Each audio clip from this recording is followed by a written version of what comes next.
ya la policía se da cuenta y toda la seguridad policial evacúan al exterior y hacen 2 disparos al aire, ¿no? En ese momento el interno agarra piedras y arroja a la seguridad policial, pero igual lo replegaron, ¿no? Y pudieron recapturarlo nuevamente. Él ahora se encuentra en el bloque C de Labra.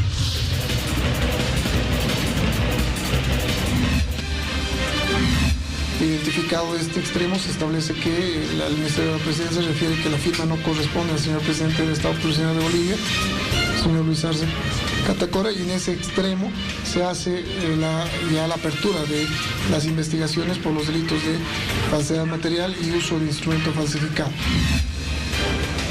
Todas las mamás que hemos cobrado eso, no hemos cobrado el bono universal, 1, 2, ahora la ley dice pago de hambre a todas las personas con discapacidad, grave, muy grave, moderado, que están registrados en el CIPRUM PCD.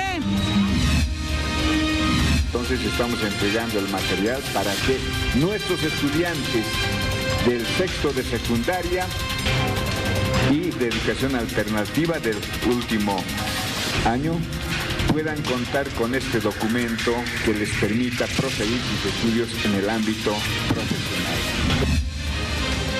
Nosotros hemos planteado la modalidad semipresencial para áreas concentradas donde tenemos muchos estudiantes en cada curso, pero hay lugares donde la matrícula de estudiantes no es muy alta. Entonces analizaremos este tema en la posibilidad de que en esos lugares se puedan desarrollar clases totalmente presenciales. ¿Cómo está? Muy buenas noches, 8 de diciembre, qué gusto estar con todos ustedes. Bienvenidos a nuestra casa, aquí ahora 23.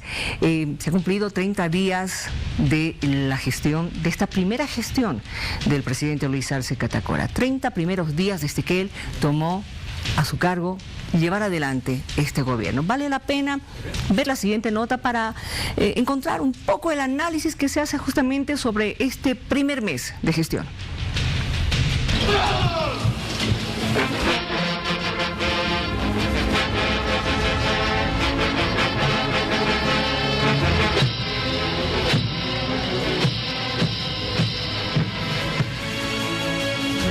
Y las leyes del Estado Plurinacional de Bolivia. Sí, juro.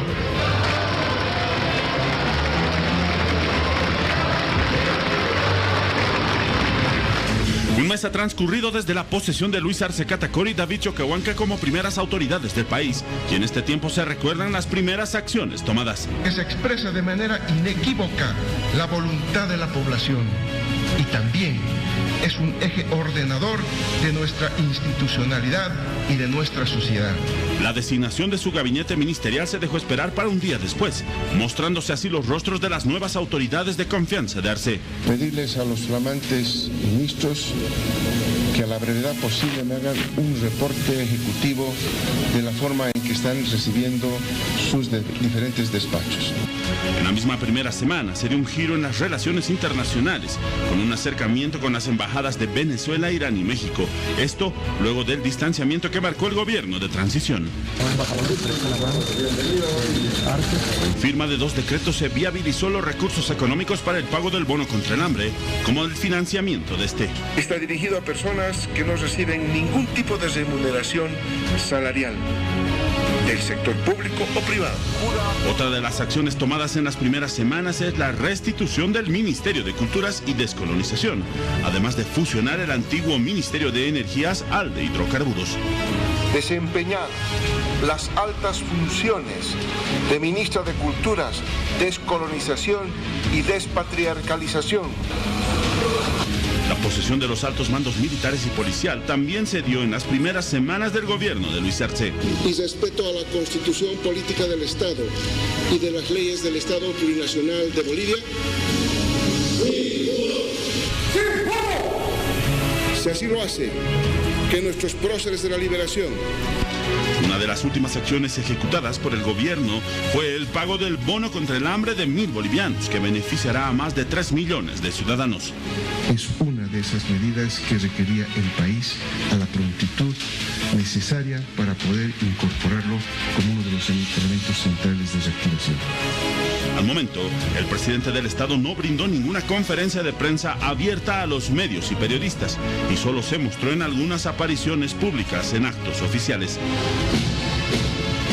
Lo que más se destaca en la última semana fue el viaje en un vuelo comercial de la autoridad, dejando de lado al avión presidencial Falcon 1, valuado en más de $40 millones, y que sus gastos operacionales superan fácilmente los $5.000 en promedio por vuelo al interior del país. Bueno, está ahí nomás, un vuelo de esos nos cuesta mucho.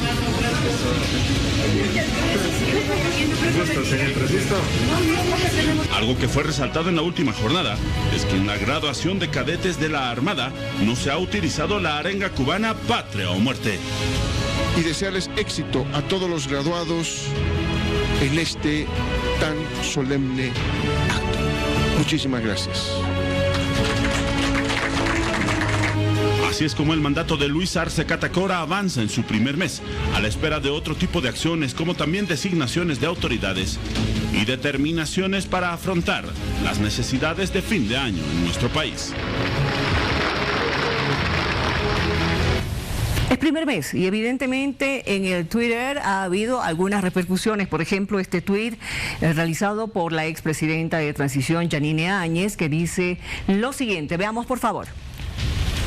Recibimos un Estado con despilfarro y un petróleo que llegó a cero. Por pandemia no cobramos impuestos para no ahogar a las familias y además hicimos 3 bonos para ayudarles. Hicimos lo correcto con lo que se podía. El señor Arce debe dejar las quejas y comenzar a trabajar, dice en su tuit Yanine Áñez Chávez. ¿Qué le ha respondido el presidente Luis Arce Catacora? ¿Podemos ver, por favor? Porque él ha respondido también en otro tuit. Y dice lo siguiente. Cumplimos 30 días de gobierno con las primeras medidas de reconstrucción de la patria para todas y todos los bolivianos. Reactivamos la inversión pública y las obras paralizadas por el mal gobierno. Eso le dice en parte porque después abre un hilo para continuar respondiendo.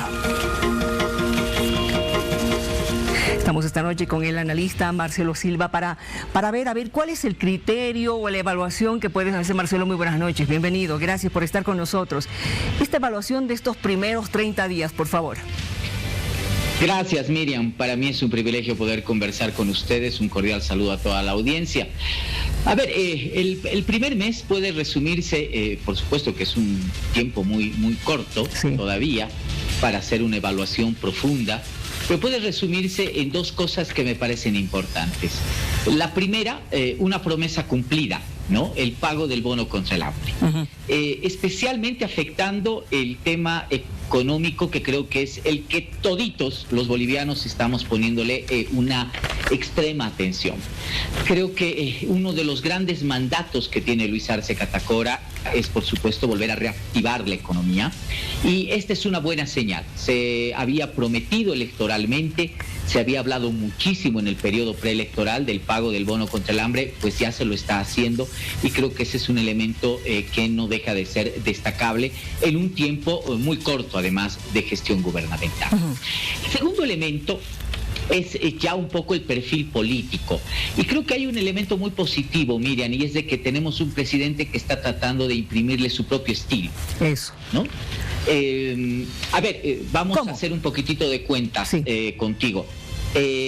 No hay una sola conferencia de prensa a la cual haya llamado hasta ahora Luis Arce Catacora en un mes. Exacto, y eso es lo que considera mucha gente, ¿no? Y también analistas, que tiene una imagen de bajo perfil. Más que de bajo perfil, no habla mucho y no habla más de lo necesario. Si te has dado cuenta, los discursos que ha dado, los ha dado en actos protocolares donde evidentemente hay una obligación del primer mandatario en el uso de la palabra, ¿no?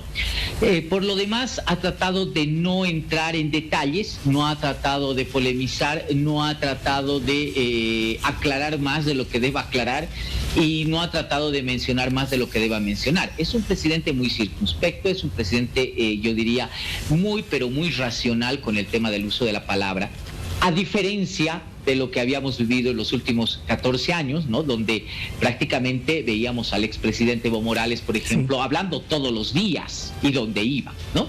Primer elemento, entonces, hay una diferencia bien marcada. Segundo elemento, podemos contar, Miriam, con los dedos de la mano los viajes que ha realizado Luis Arce Catacora. No es un presidente que viaje mucho, ¿no? Es un presidente que viaja estrictamente lo necesario. No lo hace en el avión presidencial. Es más, el otro día en Cochabamba él declaraba y decía: hacer funcionar el avión presidencial es muy caro, prefiero tomar una línea comercial. Entonces es un presidente que pareciera más bien dedicarse mucho más al trabajo de gabinete, al trabajo técnico, que al trabajo de estar en todo lado tratando de hacer campaña o redituando su imagen. Y tercer y último elemento que me parece importante: yo no lo he escuchado hasta ahora, Luis Arce Catacora, hablar sobre las elecciones subnacionales y sobre el perfil de alguno de sus candidatos. Exacto. Ni se ha inmiscuido en ese tema.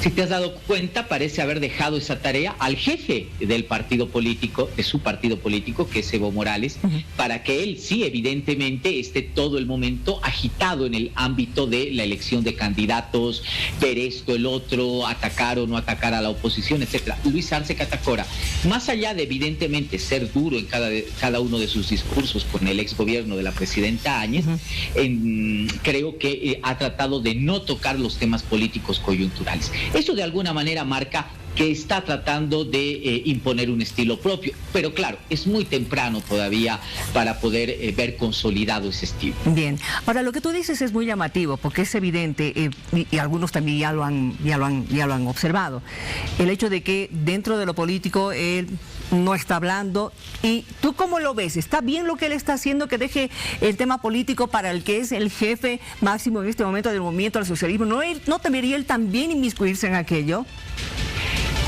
Mira, lo que pasa, Miriam, es de que lo que estamos viviendo en el país es algo inédito. Sí. Nunca se había dado en la historia. ¿Y qué es lo que nunca se ha dado en la historia? Que existan dos figuras que tienen un peso muy importante, pero con distintas funciones. Primero, Luis Arce Catacora es indiscutiblemente el presidente del Estado Plurinacional de Bolivia, legítimamente. Yo estoy convencido que mucha gente, no solo que ha votado por el MAS, ha votado por Luis Arce Catacora, y eso es indiscutible. Ahí está el presidente del Estado Plurinacional de Bolivia. Pero aquí viene lo inédito. Tienes al otro lado, también de manera indiscutible, al jefe del partido político. Exacto. Del partido político en gobierno, que es Evo Morales, a quien nadie le puede discutir sin duda alguna, y menos Luis Arce Catacora, porque no tiene ese perfil dentro del movimiento socialismo, el liderazgo del partido. Fíjate tú que antes en la democracia pactada esto nunca se había dado, y en la historia del país nunca se había dado, ¿no?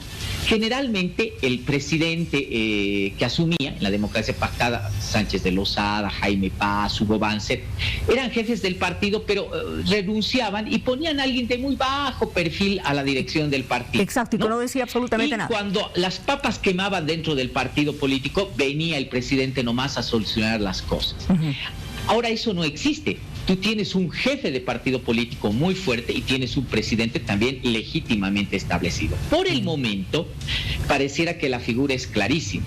Luis Arce Catacora se está dedicando a gobernar y Evo Morales se está dedicando a las acciones indudablemente políticas de su partido. Muy bien. Pero, ¿cómo se va a desarrollar esa relación después de marzo, después de las elecciones subnacionales? Es todavía un tema de aprendizaje y yo le pongo puntos suspensivos porque si no entraríamos en especulación. Claro. Pero me da la impresión que va a tener que ser una relación dialéctica porque ambos se necesitan. Exactamente, gracias más bien por ese detalle. Pero estos 30 días no solamente han sido de Luis Arce Catacora, sino también de un gabinete que lo está apoyando con todas las decisiones que le está tomando para sacar adelante al país.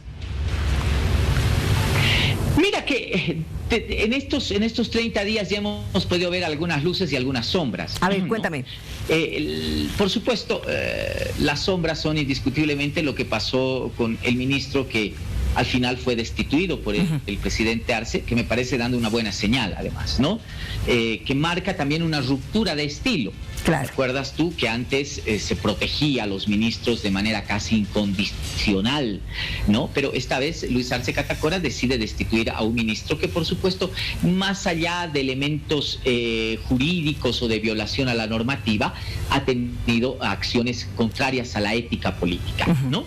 Y tenemos luces también, ¿no? Yo quiero resaltar el hecho de la iniciativa del Ministerio de Justicia. Muy bien. Imagínate tú convocar a una junta, una comisión de juristas del más alto nivel. Muchos de ellos, Miriam, en su momento fueron muy duros con el movimiento al socialismo, muy duros contra Evo Morales, pero indudablemente no se puede desconocer su capacidad en el ámbito del conocimiento jurídico, lo cual te hace pensar en que sí es posible reformar la justicia. Veremos qué es lo que dice la Asamblea Legislativa, veremos qué es lo que dicen los partidos políticos, para ver si entramos a este proceso que podría ser muy rápido, más de lo que pensábamos, mucho más rápido de lo que pensábamos, de reforma a la justicia boliviana. Creo que ahí podría el gobierno de Luis Arce Catacora anotarse un golazo de media cancha, perdónenme la expresión, pero te imaginas tú en sus primeros 6, 7 meses de gestión iniciar un proceso de reforma a la justicia, pero que realmente sea plural, participativo, democrático, podría ser muy importante. Entonces, creo que es bueno resaltar estas luces y, por supuesto, no dejar de mencionar las sombras que han existido. Muchísimas gracias por tu sinceridad, querido Marcelo. Y para no ponerte en más conflictos, quiero hacerte otra pregunta. Te voy a cambiar de tema, por favor, pero me gustaría que seas muy honesto, muy sincero con esto. ¿Tú quién consideras que es el personaje del año? Yo creo que es Luis Arce Catacora. Luis Arce Catacora. Sí, definitivamente. Luis Arce Catacora, que venía con un perfil muy bajo. No te olvides que su candidatura fue resistida dentro del movimiento al socialismo, muy férreamente. Nadie apostaba a que iba a llevar una batuta importante en el proceso electoral, y es cierto, ahí estaba el MAS, estaban muchas personalidades, etcétera, etcétera, pero al fin y al cabo los candidatos son los que definen las elecciones. Y Luis Arce Catacora algo bueno habrá tenido que tener para que la gente vote por él. Es el personaje del año, sin duda alguna. Muy bien, muchísimas gracias por tu respuesta, y te estaremos convocando en otra oportunidad, Marcelo, para continuar haciendo este tipo de análisis al que tú nos tienes acostumbrados. Gracias y buenas noches.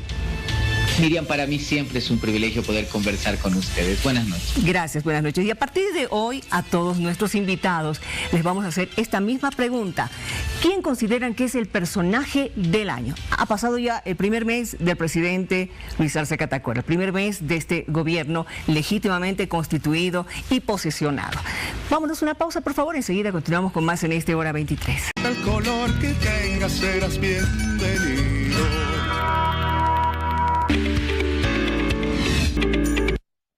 Realmente nos alegra saber que hay bolivianos que se destacan en diferentes áreas en el mundo entero.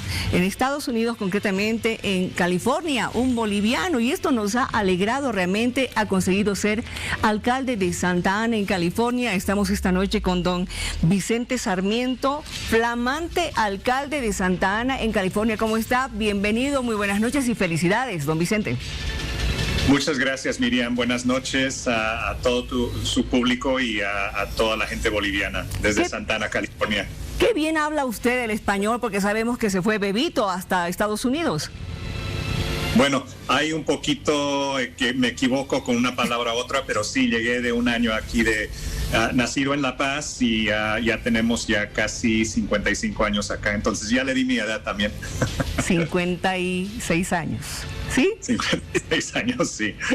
Felicidades, sabemos que ha tenido usted una carrera increíble como concejal, conoce muy bien cómo es la administración municipal, y ahora siendo alcalde de una ciudad tan importante como es Santa Ana. Santa Ana viene a ser la sede del condado de Orange, ¿verdad? Exactamente, somos nosotros la sede del gobierno aquí en el condado de Orange, y somos una de las ciudades más grandes en California, y ya sabe que California es el estado más grande del país de Estados Unidos. Qué bien saber lo que usted está haciendo. ¿Cómo se siente? ¿Cómo se ha sentido la familia? Qué buena noticia realmente para nosotros como bolivianos, estamos orgullosos por usted. Bueno, yo también me siento bien orgulloso de dar un paso adelante representando, ¿no?, el pueblo boliviano. Me considero también pues siempre boliviano, nacido allá y con raíces muy profundas ahí, pero también me considero santanero, criado aquí en Santa Ana. Entonces pienso que tengo una bonita trayectoria y un bonito pasado, ¿no? Identidad, que tengo raíces bolivianas, mi esposa es de México, mis hijos son nacidos acá, entonces realmente es una experiencia netamente inmigrante, ¿no? Y es algo bonito que estamos tratando de celebrarlo. Algo que se destaca prácticamente en todas las notas que han sacado sobre usted, que su papá es de Quime, quimeño. Mi papá es quimeño, muy orgullosamente quimeño. Nosotros nos criamos con todas las costumbres y tradiciones de Quime, que es un pueblo minero.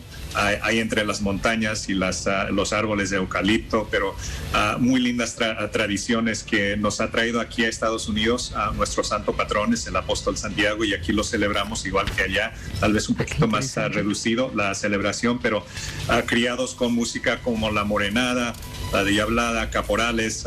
Todos mis hijos han bailado, y yo también cuando el paso lo tenía todavía, pero sí, todavía guardamos las costumbres. Ya tiene más de 25 años que mi papá ya no está con nosotros, pero nos dejó con muchas costumbres que yo todavía les inculco a mis hijos. Qué bonito, realmente, esto es muy bonito. Ahora bien, usted tiene una carrera dentro de las alcaldías, ¿no es cierto?, en la gestión pública, por así decirlo. Conoce muy bien cómo es el manejo. ¿Cuánto tiempo ha estado justamente como concejal antes de llegar a la alcaldía? Ya tengo 14 años en de concejal. Mi primera elección era en 2007, entonces ya estoy concluyendo mi última gestión de concejal y ya estoy tomando el puesto de alcalde. Y sí, la verdad no he conocido otro pueblo, ¿no? Santa Ana ha sido donde llegamos cuando llegamos de Bolivia. Vivo a 3 cuadras de donde nos criamos, entonces siempre nos quedamos en esta zona, y nos adoptó a nuestra familia, y yo lo adopté como mi pueblo natal, ¿o no? Porque es lo único que conozco, y ahora estoy criando a mis hijos acá. Entonces ha sido una experiencia muy bonita, y ya después, mirándolo para atrás, tener el privilegio de poder ser alcalde de la ciudad que nos ha dado todas las oportunidades a mí, a mi familia, a mis hermanas, que hemos tratado de aprovecharlo y mantener la imagen boliviano en alto. Qué bien lo que usted me está contando. Ahora, ¿cómo ha sido, qué es lo que ha hecho para llegar a ser alcalde de esta ciudad allí en California? Más que nada, lo que yo he tratado de hacer es dar prioridad a ciertos temas que son bien importantes para nuestra ciudad. Como les repito, nosotros somos una de las ciudades más grandes en California, sí, pero al mismo tiempo tenemos bastantes problemas como una ciudad grande.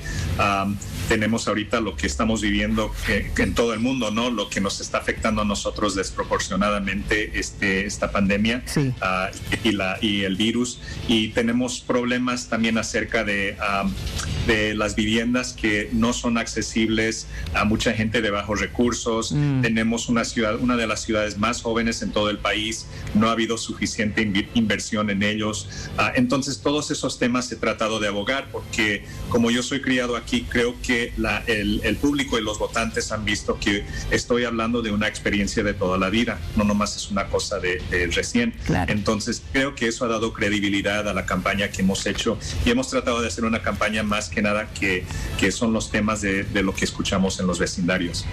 Don Vicente, ¿cuál es su línea política? ¿Republicano, demócrata?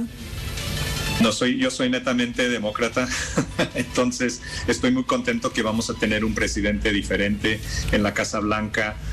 Yo he apoyado los esfuerzos del Partido Demócrata y Joe Biden, y estamos muy contentos porque hemos vivido unos años muy tristes aquí en Santa Ana, como muchas otras ciudades, que nos ha dado duro el presidente actual que está ahorita en posesión, Trump, pero sabemos que eso ya se está terminando, y vamos a regresar, ojalá, a un ambiente mucho menos hostil, especialmente contra los latinos y contra la gente inmigrante, ¿o no? Y que hemos sido castigados y hemos sido, la verdad, nos han bajoneado muy feo en estos últimos 4 años.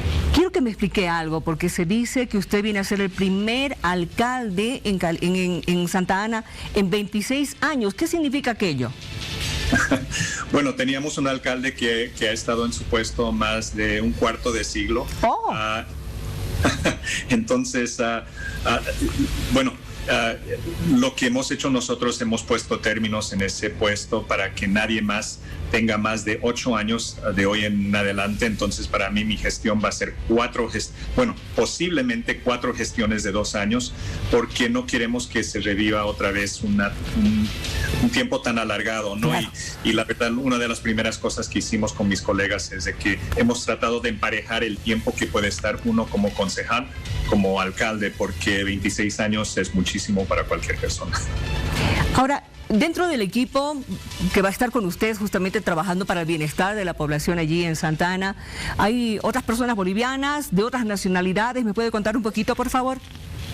Sí, casi la mayoría de la gente, bueno, Santa Ana es 80% latino, ¿no? Y la mayoría de ellos son de México porque estamos muy cerca de la frontera mexicana. Ajá. Entonces, la mayoría de los latinos son de origen mexicanos, pero tenemos 2 concejales que se van a integrar también esta noche, que se integraron conmigo esta noche. Una muchacha que es de El Salvador y otra que es de Vietnam. Entonces, lo bonito es de que tenemos una ciudad muy multicultural y de diferentes países y mucho más internacional, que es algo bonito, ¿no? Pero soy el único boliviano. Ahora, a ver, me gustaría saber si es que hay población boliviana en Santa Ana. Sí, tenemos población boliviana y en el condado debemos tener como unas 5,000 personas que se identifican como bolivianos. Es un pueblo grandecito nomás, pero la verdad, la mayoría, yo diría 90 o 95% de los latinos aquí que radican en el condado son obviamente mexicana. Entonces, mi esposa es de México y, como les repito, mis hijos son americanos nacidos acá, pero lo bonito es de que uno adopta las costumbres mexicanas porque tenemos tanto en común, ¿no? El idioma, costumbres, los alimentos un poco diferente. Yo les enseño cosas como las salteñas, el chuño, el fricate, y ellos me enseñan cosas de tortillas, frijoles y pozole. Claro, todo mezclado, como nos está contando. Pero me imagino que usted también debe conocer el plato típico de Quime, ha debido probar alguna vez la huatía, que lo estamos ya, podemos mostrarlo, por favor. La huatía, que es el plato típico justamente en Quime, donde ha nacido su papá. La huatia me encanta y hemos tratado de construir una huatia aquí para prepararlo, pero no es lo mismo estar en Quime, y creo que cuando uno está así en esas alturas tan lindas y entre el río y entre las montañas y todo el paisaje ahí, no sale igual acá, aunque uno trate de producirlo, siempre es distinto. Creo que todos los alimentos allá, pero sí, tratamos de hacer lo posible en modificar y hacer algo que sea similar, pero siempre nos falta el detalle de estar ahí con los quimeños comiendo.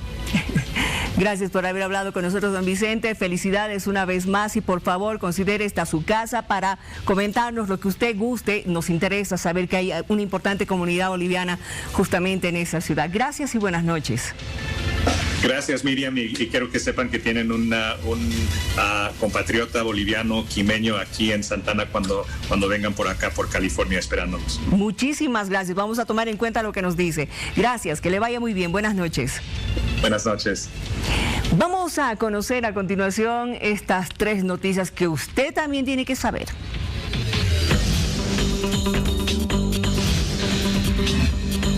Una británica de 90 años se convirtió este martes en la primera paciente del mundo en recibir la vacuna contra el COVID-19, desarrollada por Pfizer y BioNTech, dentro de una campaña de vacunación lanzada por el Reino Unido que augura larga y logísticamente complicada. Estados Unidos respalda la consulta popular impulsada por el opositor Juan Guaidó en Venezuela, en rechazo de las cuestionadas elecciones legislativas que reforzaron la hegemonía del mandatario Nicolás Maduro, dijo el jefe de la diplomacia estadounidense Mike Pompeo.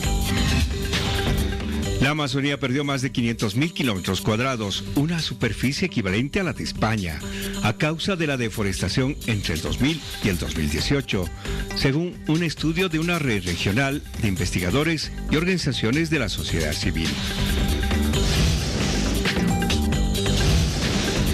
Ya retorna, hora 23. No importa el color que tengas, serás bienvenido.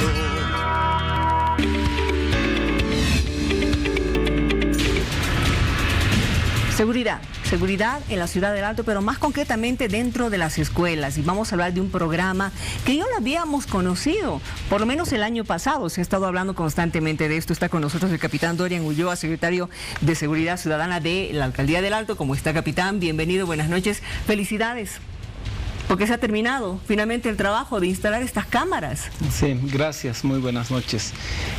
Mire, nosotros muy contentos porque un sueño anhelado que teníamos en la ciudad del Alto, un proyecto, si vemos un poquito hacia atrás, demasiado ambicioso que teníamos en la ciudad del Alto, que tenía que ver justamente con la implementación de cámaras de videovigilancia en unidades educativas. Le comento que este ha sido un camino muy interesante, un camino que nos ha dejado muchas enseñanzas absolutamente a todos, pero lo más importante, lo hemos concluido, estamos al 100% de instalación en las unidades educativas fiscales y de convenio. Se han instalado, le comento, más de 900 cámaras en este proyecto, más de 300 infraestructuras han sido beneficiadas. La población estudiantil llega fácilmente a los 200.000 entre niñas, niños, jóvenes y adolescentes.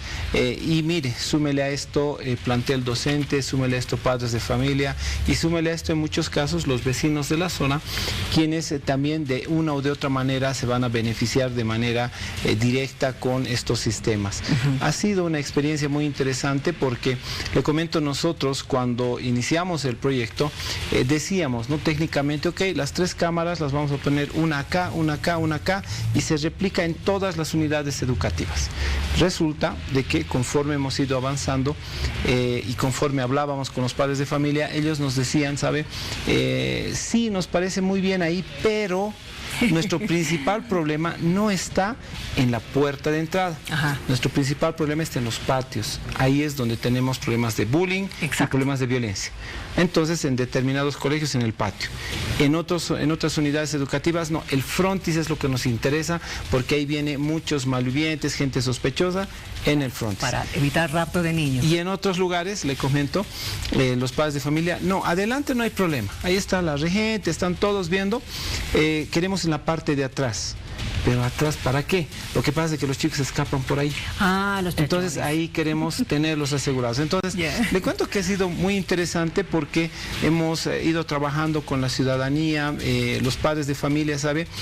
Al igual que nosotros, bueno, han aprendido lecciones muy interesantes. ¿Cómo cuáles, por ejemplo? A ver. Por ejemplo, pensaban ellos de que colgar una cámara, ¿no?, ya automáticamente tenía que transmitir datos. O sea, la gente pensaba que poniendo una cámara en una esquina, listo, ya está, tiene que transmitir. Entonces, ahora la gente en la ciudad del Alto sabe muy bien que para que funcione esa cámara de videovigilancia debe existir todo un despliegue técnico, tiene que haber instalaciones, se tiene que generar conexiones de luz, tiene que estar energizado, tiene que estar protegido. También le cuento que han aprendido de que esas cámaras requieren mantenimiento, al igual que cualquier otro equipo, cualquier cosa que uno se compre, requiere darle mantenimiento. Y tercero, que creo que es lo más importante, la gente ha comprendido de que esa cámara no es que se va a colocar este año donde su hijo está en kinder y cuando salga a bachiller va a seguir esa cámara, ¿no? La gente ha comprendido de que debe existir un recambio, estas cámaras tienen un tiempo de vida y ese tiempo de vida útil, ¿no?, hay que obviamente aprovecharlo, pero principalmente será, estimo yo, la próxima administración municipal, el próximo secretario municipal de Seguridad Ciudadana del Alto, que tenga la capacidad y la visión de poder, ¿no?, mejorar lo que hemos hecho. Este es un dato realmente muy, muy interesante, uno de los programas más exitosos que tenemos en la ciudad del Alto y que esperemos se dé continuidad, ¿no? Capitán, más o menos estamos viendo que cada escuela ha tenido, o se tiene en este momento ya instaladas 3 cámaras, una grande y 2 pequeñas.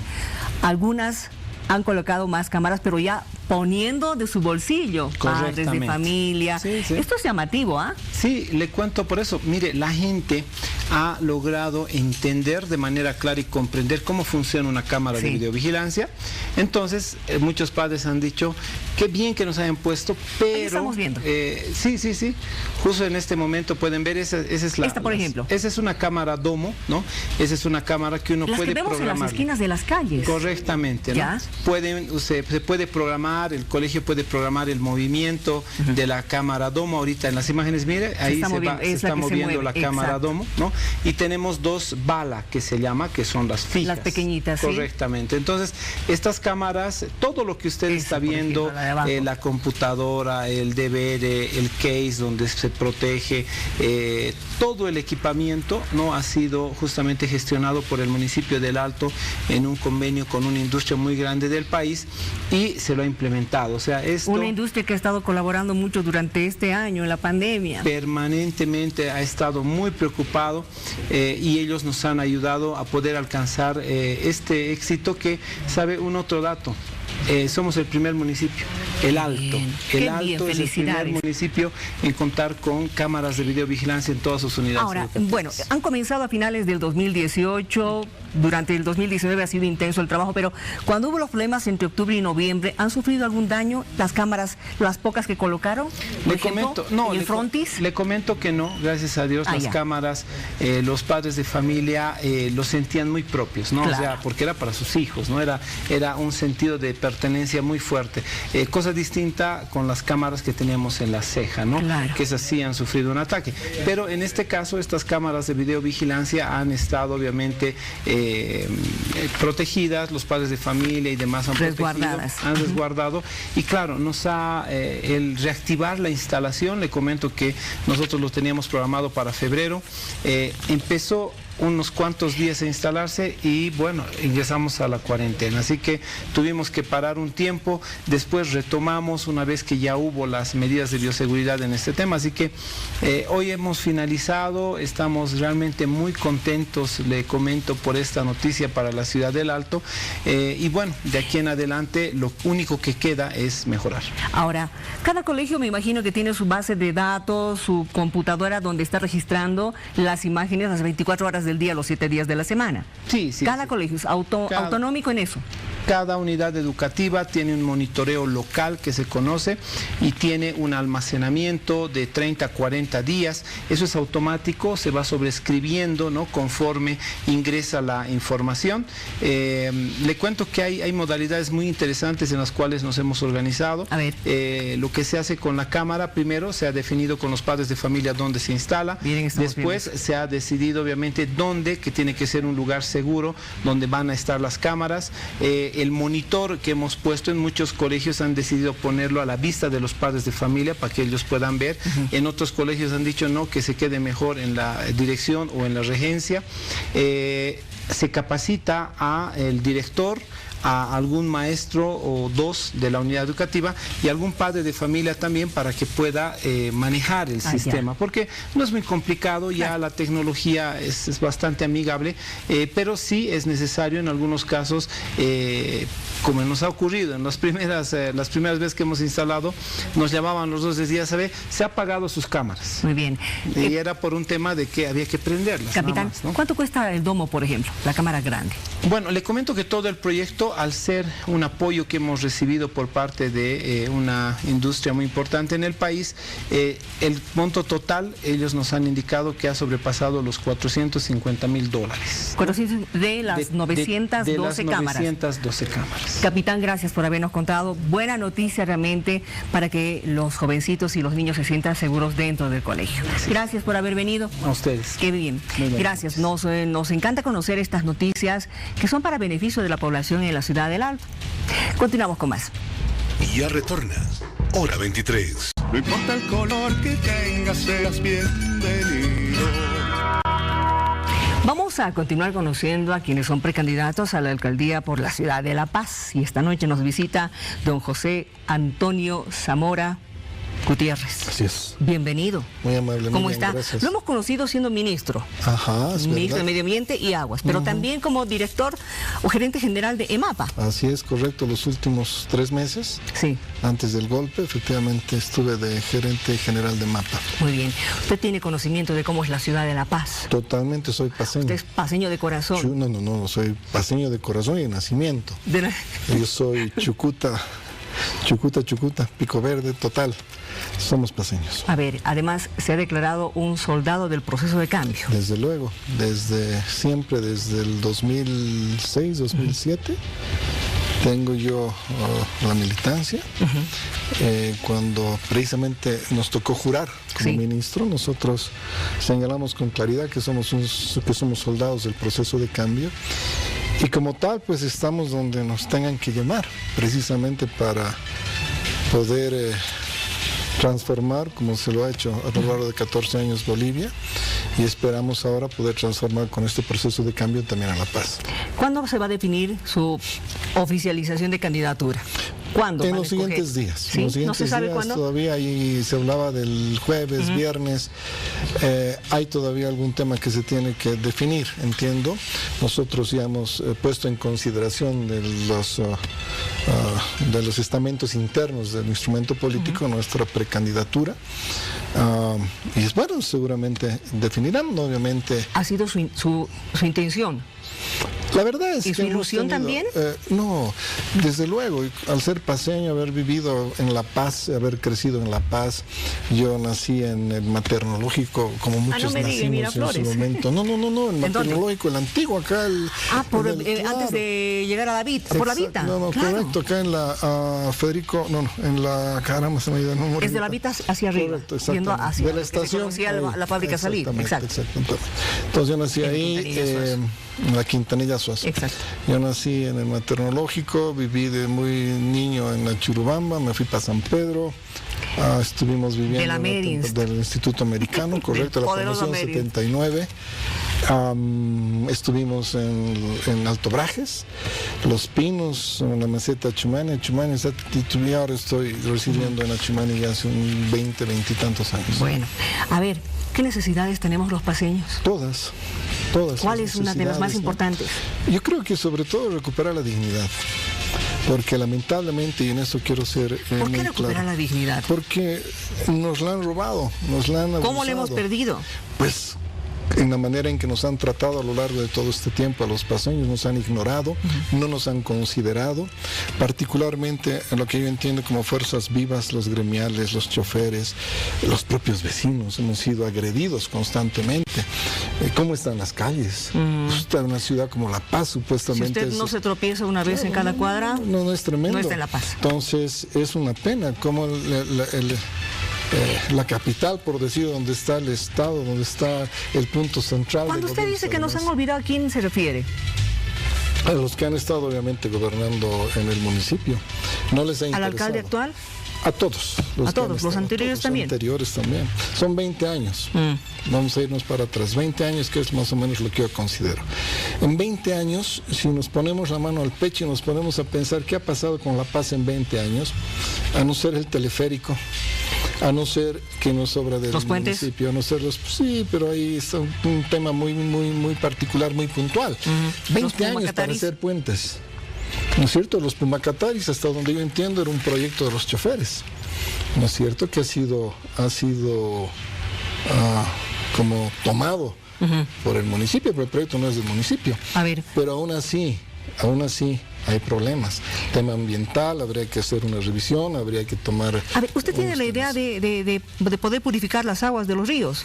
Sí, uno de los temas en los que a mí me quiero trabajar es en el tema de la recuperación de las aguas de los ríos. Es un tema obviamente complejo, no es fácil, obviamente. Y no es el único, le cuento, que tiene la misma idea. Hay que poner plantas de tratamiento. Hay que poner plantas. La Paz no tiene plantas de tratamiento de aguas residuales, ¿no es cierto? Probablemente la única que hay es en Guayllani, en 3 zonas que en su momento se trabajó precisamente a través del ministerio, donde se puso agua potable y se puso alcantarillado, y la exigencia que nosotros pusimos en su momento es que debería existir una planta de tratamiento ahí. Pero después, La Paz, 20 años, 30 años, 40 años, 50 años, no se ha trabajado en eso, y eso es una pena. Por eso hablo de la dignidad, porque nosotros tenemos que vivir en condiciones dignas. Claro. ¿No es cierto? Y lamentablemente eso no ocurre. Y una de las condiciones justamente para tener una vida digna es tener pues agua constantemente. Y hemos tenido varios problemas por escasez de agua. ¿Cómo podemos solucionar ese problema? Bueno, en realidad en este momento, y tenemos que ser claros acá, gracias a las obras que se realizaron a partir del 2016, prácticamente estamos nosotros gozando de agua todavía. Pero con cierta amenaza, ¿no? Sí, como correcto. ahora. Pero es que quien tiene que preocuparse no se preocupa. El tema de la provisión de los servicios es un tema del municipio. El gobierno central es concurrente desde luego en financiamiento, las grandes obras. Como en su momento se trabajó el tema de la presa de Jampaturi, como se trabajó en su momento el tema de la planta de tratamiento de Chuquiaguillo, la extensión de redes que se hizo con todo ese programa que se trabajó allá. Pero quien tiene que preocuparse porque los servicios básicos lleguen a su gente es el municipio. Ese tiene que trabajar. Otro de los problemas, el tema de la basura, que no hay cuándo lo podamos solucionar. Sí, pero lamentablemente ahí también me parece que se han cometido tremendos errores. ¿Como cuáles, por ejemplo? El manejo del tratamiento como tal, el que se ha hecho en Alpacoma, cuando supuestamente el mejor relleno de Latinoamérica, como se lo promoción, se cayó.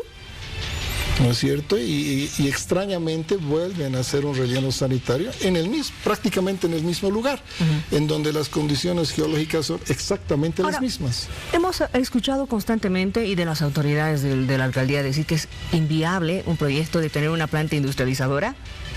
¿Por qué? ¿Mucho dinero? ¿Cómo se puede hacer? No, efectivamente hay que pensar primero qué tipo de basura es la que tiene La Paz, qué tipo de basura genera La Paz, ¿no es cierto? Entre un 40% es basura orgánica. Y eso hay que trabajarlo de otra manera, ¿no es cierto? Luego, no sé, 15-20% es basura que se tiene que reciclar. Y eso sí, podemos hablar de repente en algún sentido de industrialización, porque claro, están los plásticos, los PETs, qué sé yo, que se puede trabajar, los cartones, los metales, se puede hacer eso. Países asiáticos tienen mucha experiencia con esto del reciclaje, por ejemplo, y son brillantes en eso. Exacto, pero también tienen sus problemas. Claro. También tienen sus problemas. Y obviamente hay un 40-50% de basura que en definitiva no es posible. ¿Y qué se puede hacer con esa basura? Bueno, hay formas de tratarla, ¿no? Y por ejemplo, uno de los temas que me parece que se debería trabajar, pero es contar todo lo que yo quisiera hacer, ¿no es cierto? Es quitarle la posibilidad de generar lixiviados.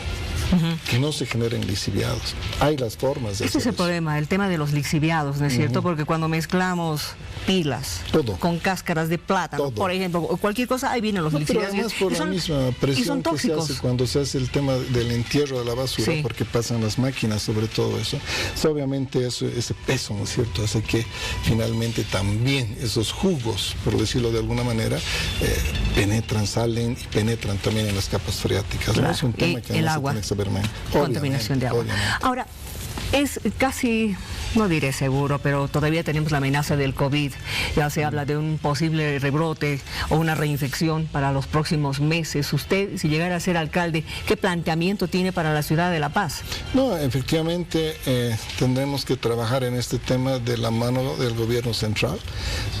Esto sí, no hay dónde perderse, ¿no es cierto? Porque tendríamos que ir por el tema de que la vacuna debería ser, por ejemplo, gratis, debería ser accesible a todos los pacientes. ¿Una sola vacuna? ¿No? Las vacunas que se tengan que traer precisamente para resolver o atenuar en realidad esta situación.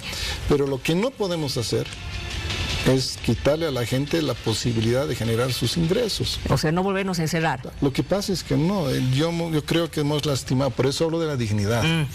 Hemos lastimado a la gente que vive el día a día, que necesita el día a día para poder vivir. Claro. ¿No es cierto? La gente que efectivamente trabaja en una oficina, no sé, en una empresa, es otro tema. Y cuando hemos entrado en la flexibilización se han olvidado de algunos sectores que hasta el día de hoy están todavía pagando esa factura. Por eso es lo que no se entiende. Entonces, le hemos quitado el dinamismo económico a la ciudad. Le hemos quitado la posibilidad de generar ingresos a la ciudad. Ese tipo de imágenes ya que no queremos ver más. Quisiéramos tener una mejor educación justamente con relación al tratamiento de la basura, al reciclado de la basura, y eso evidentemente de eso tiene que encargarse el próximo alcalde de la ciudad de La Paz. Pero a ver, un tema que ha sido muy llamativo, criticado y muy polémico es el hecho de cómo se ha tratado en el tema de la pandemia. Hospitales llenos, gente que se estaba muriendo en las calles, el centro de aislamiento, por ejemplo. Se ha tenido un centro de aislamiento que para algunos ha sido una bendición. ¿Para usted qué le ha parecido? Para muy pocos, ¿no? Para los amigos de los que sabemos, ¿no es cierto? Los cercanos a la alcaldía, los amigos del alcalde, probablemente algunos amigos de la señora Áñez. Y se ha contratado los servicios de un hotel en el que supuestamente la gente tenía que haber ingresado para intentar una curación, un tratamiento. Pero hasta donde yo sé, eso no ha servido de mucho, y cuando la gente se estaba muriendo en la calle o no lo recibían en los hospitales, entonces yo no sé cuál era la selección o qué había que cumplir para poder llegar al centro de aislamiento. Centro de aislamiento, por ejemplo. No sé cuál era la condición. Enfermo leve. No sé, pero no es correcto. Entonces eso demuestra, por ejemplo, que se ha gobernado con absoluta exclusión. Ahora se está tratando igual, de la misma manera a los enfermos. Aquel que está llegando con alguna dolencia, que no se sabe qué dolencia es, le piden primero la prueba de COVID antes de entrar a un hospital. ¿Cómo es posible? Por eso se excluye. No hay la lógica de la inclusión. No les interesa a la gente. Nunca les ha interesado. Por eso es que se trabaja como se trabaja. En realidad, ¿qué les interesa? La burocracia municipal y los amigotes, perdonan que lo diga así, de esa burocracia municipal, que son los que se benefician de todo esto. Pero ¿y la población? La gente que está en la calle, la gente común, no accede a nada de esto. Entonces, eso es un problema serio. Tampoco a medicamentos con un buen precio, ¿no es cierto? A ver, el rol del municipio en cuanto al control de precios, ¿dónde estaba? Bueno, no solo el municipio, AGEMET también ha jugado un papel ahí. Sabemos lo que ha ocurrido entre este gobierno de facto y lo que ha sido esa alianza, conjunción, no sé cómo decirlo, con el gobierno municipal aquí en La Paz. Don José, le agradezco por haber venido. Vamos a estar pendientes, será el jueves o el viernes, pero en esta semana se va a llegar a saber quiénes son los candidatos a la alcaldía y gobernación en todos los departamentos. Sí, seguro, y bueno, confiamos que así sea. Muchas gracias. Muy amable, que le vaya muy bien.